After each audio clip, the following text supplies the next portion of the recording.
Ao longo da história, o Cid teve diversas transformações que trouxeram pra gente coisas muito interessantes, como por exemplo, poderes diferentes em cada uma dessas transformações, personalidades totalmente diferentes que, cara, acabam com qualquer um dos inimigos e tem personalidades, inclusive, que se transformaram em ícones, que são inesquecíveis, tá ligado? Tá na frente de tudo. Inclusive, uma dessas aí a gente já viu lutando contra o próprio Shadow Garden, contra a Alpha e tal, mas também tem personalidades que a gente não conhece, tá? Não sabe de todas, principalmente porque tem muita coisa que vem da novel. Então eu vim aqui hoje pra falar pra vocês sobre todas as transformações do Cid na história de Kage no Shitsuryu-kusha.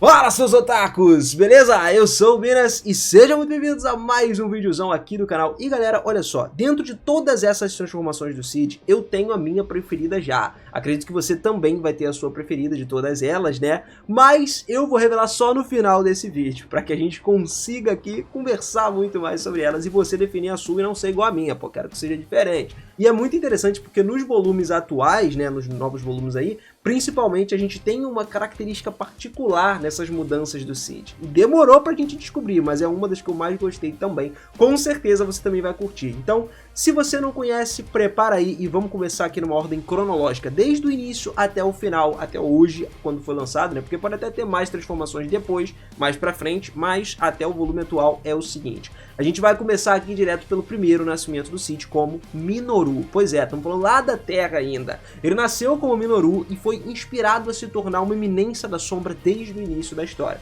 Essa paixão dele influenciou o resto da infância e da vida do Cid no geral. Como resultado, o Minoru estava estudando diariamente para poder expandir o conhecimento dele, bem como ele também treinava todos os dias para dominar multidões, várias artes marciais diferentes. O garoto continuava sempre no curso de ação até o ensino médio manter uma fachada medíocre. Ninguém imaginava que era ele, né? No público ele se escondia, mas ele tinha um potencial ali que era super incrível, que ele vai mostrar na segunda transformação dele. Mas durante o último ano no ensino médio, o Minoru se tornou colega de classe da ex-atriz Akane Nishino. Embora ela ignorasse principalmente ele, né? Até porque ele confundia o nome dela e tal, fez isso por meses. Mas enquanto ele tava lá ignorando e errando o nome dela, ele tava atacando as gangues de motociclistas locais para poder experimentar a melhora das suas habilidades. Uma noite aí, o Minoru testemunhou ela sendo sequestrada. A Akane foi lá, foi levada para um lugar por várias outras pessoas pro esconderijo. E enquanto ele chegou lá, pegou uma baclava, mano, escondeu o rosto dele e assumiu a segunda identidade, que era do caçador de bandidos, ou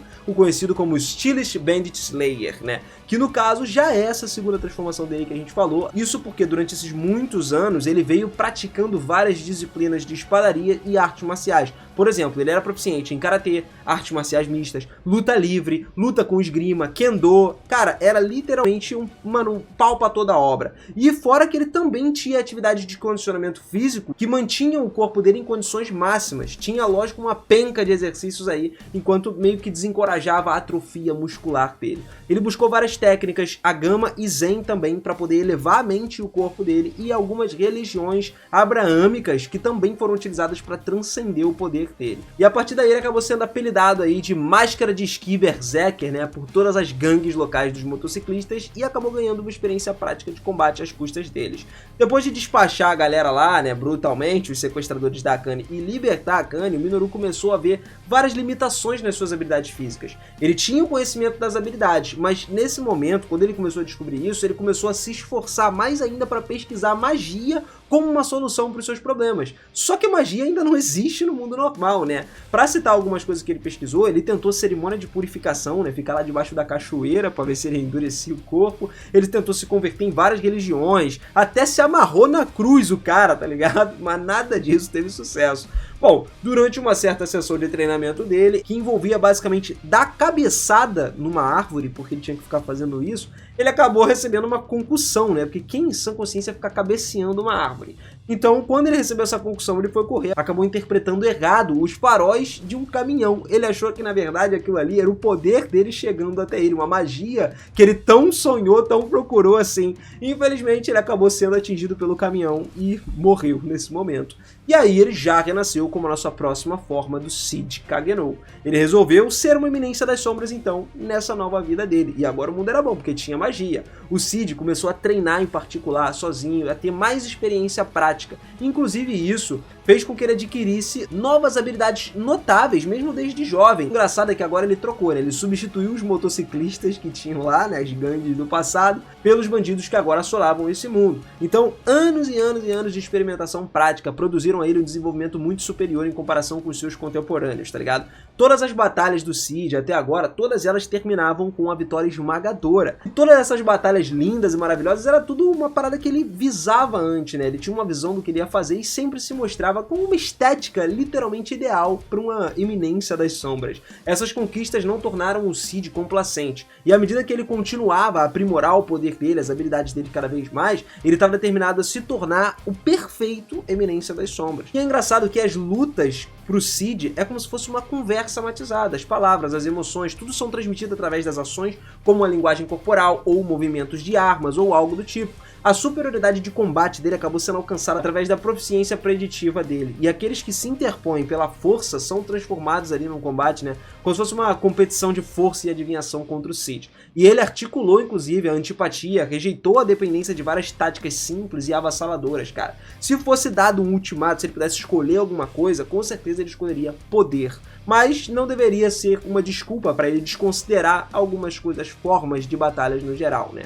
Quando ele pôde se mover agora, o Cid começou um outro regime de treinamento rigoroso, e as suas atividades da vida passada e o conhecimento de combate trouxeram para eles um ponto de partida mais do que adequado para ele melhorar suas habilidades agora. A família que o Cid nasceu, cara, tem uma longa tradição de treinar os Cavaleiros Negros, e quando ele tinha 6 anos de idade, o pai dele já começou a ensinar ele o estilo Bushin. Se tinha sessões regulares de luta com a irmã, com a Claire, isso acabou se tornando normal para ele. Por conta desse negócio todo, ele começou a estudar e desempenhar todos os seus deveres como nobre durante o dia, enquanto continuava discretamente o seu treinamento na direção do seu objetivo à noite. Ele ficou satisfeito em manter o seu conhecimento da vida anterior e praticar cada vez mais, lembrando o seu novo corpo, fazendo ele desenvolver as habilidades que ele tinha antes e ainda aprimorar elas agora. Ao longo desse treinamento, o Cid começou a caçar os bandidos locais, melhorando suas habilidades, reunindo mais recursos, ou seja, moedas, né? Notavelmente, ele até salvou a irmã Claire da gangue Scarface, que chegou a pegar ela, né? E ele resgatou também a jovem Rose Oriana de um grupo de sequestradores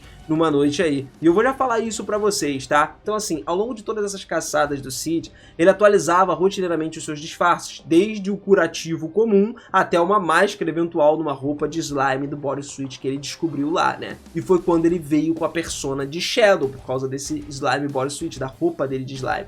Depois do Cid assumir o pseudônimo de Shadow, cara, ele começou a abrigar e treinar a Alpha em magia, combate corpo a corpo, esgrima pelos próximos 2 anos. E à medida que eles treinavam, os dois começavam a recrutar vários novos membros, inclusive 6 deles adicionais, que também sofriam da possessão demoníaca. Beta, Gama, Delta, Epsilon, Zeta e Eta, tá ligado? Semelhante a Alpha, o Cid treinou todas elas, levou elas ao máximo, fornecendo um treinamento específico de conhecimento dele da vida anterior da Terra, e aí acabou descobrindo que cada uma dessas pessoas tinha algo especial, tá ligado? Cada uma tinha uma especialidade. O Cid deu uma educação geral para todas elas, bem como treinamento especializado, como por exemplo, ele ensinou economia, comércio para Gama, deu aulas de arquitetura e ciência para Eta, e por último, literatura e música para Beta e para Epsilon da sua vida passada, respectivamente, né? Então elas se desenvolveram cada um no seu ramo. Agora, uma outra transformação também dele é o assassino de bandidos chique. Como a gente falou, o Cid conheceu a Rose Oriana lá no passado, quando ele tinha só cerca de 10 anos de idade. Ele salvou ela dos bandidos do Guetan que tinham vindo atrás dela, sobre esse pseudônimo dele. O Cid disse a ela para chegar em casa com segurança, e depois que ele libertou, ele nem imaginava que essas ações que ele fez, mais tarde, inspirariam ela a ser uma grande guerreira como ela era. Que ela se lembrou, inclusive, durante o Festival do Deus da Guerra lá. Agora, falando do Festival do Deus da Guerra, o mais velho agora ele se tornou o Mundane Man.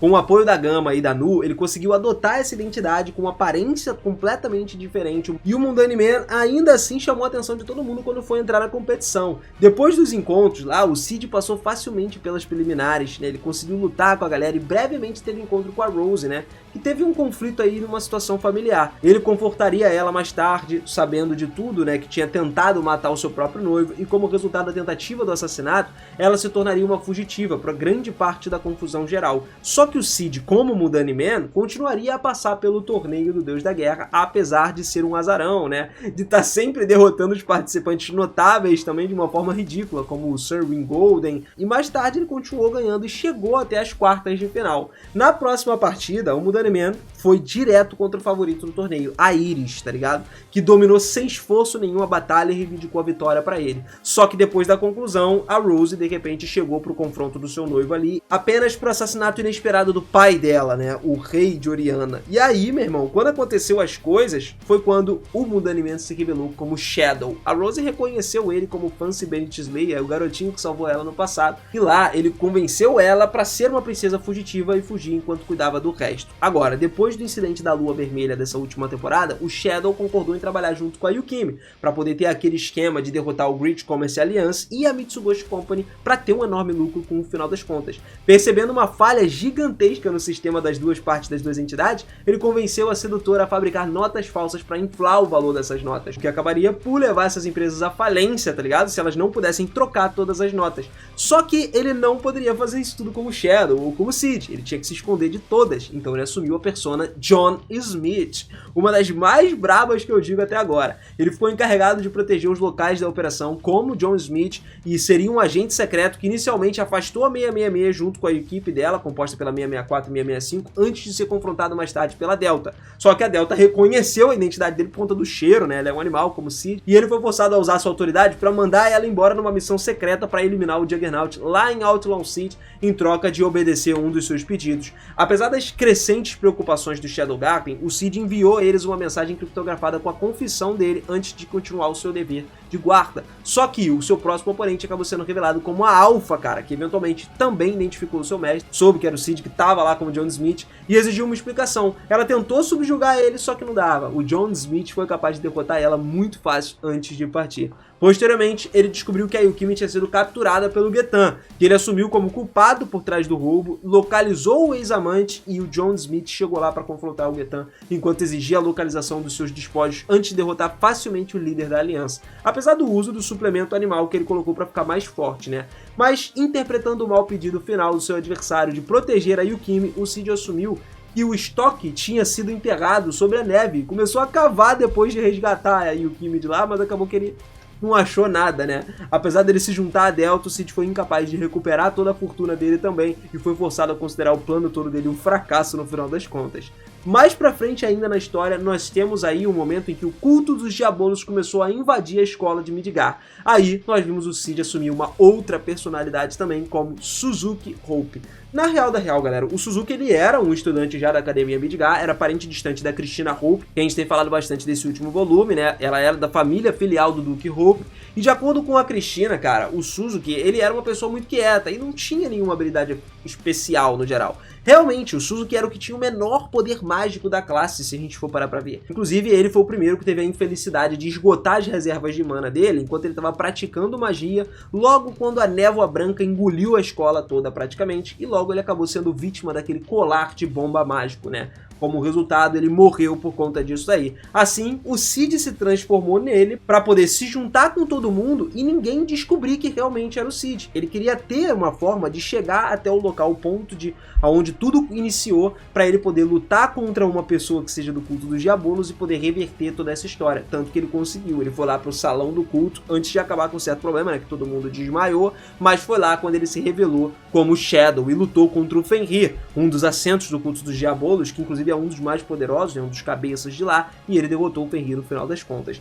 E agora a última transformação dele, conhecida aí, né, que inclusive a gente descobriu recentemente, é a do Jack o Estripador. Pois é, Jack o Estripador, cara, foi uma mudança muito drástica. No começo a gente achou que, tipo assim, era um cara que tava com a cara de ser o maior inimigo da história. Pelo menos eu pensei. O palhação, o palhaço sangrento que veio no volume 6 de Kage no Jitsurukusha, cara, ele veio de uma forma inimaginável. O que fez a gente pensar dele ser o Jack Estripador foi por conta do que o Cid falava, que ele não tinha problema nenhum em matar as pessoas que não iam fazer diferença no final das contas por conta da corrupção. E esse foi o fato dele ter se tornado esse palhaço, porque a Christina Hope, ela já tava querendo, tava assim, de uma forma meio sádica, mas tava querendo acabar com toda a corrupção dentro do reino. E isso existia tranquilamente. Tinha um grupo de pessoas lá que substituiu o culto dos Diabolos agora pra tá, mano, dominando o reino inteiro por trás da corrupção. E aí ele fez o quê? Ele se tornou esse palhaço pra matar um por um desses caras, até porque a galera também queria matar outras pessoas, como a Christina, então ele não podia deixar isso pra lá, tá ligado? Nesse momento foi quando o Cid planejou a parada toda pra acabar com 13 dos nobres corruptos ali e mano, desmascarar toda essa galera. Só que eu ainda não terminei o volume, tô terminando. Desmascaramos o Cid há pouco tempo agora,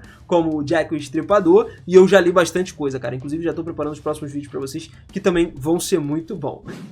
E agora sim, galera, a gente chegou ao fim desse vídeo aqui. Eu esqueci alguma transformação? Será que é possível ter esquecido? Acho que não, cara. Eu falei de todas as transformações. Se eu esqueci por via das dúvidas, você comenta aí. Aproveita, comenta também qual dessas transformações que eu falei aqui você mais curtiu. Qual delas você gostou, tá amando. E a minha eu já vou dizer, vou revelar agora.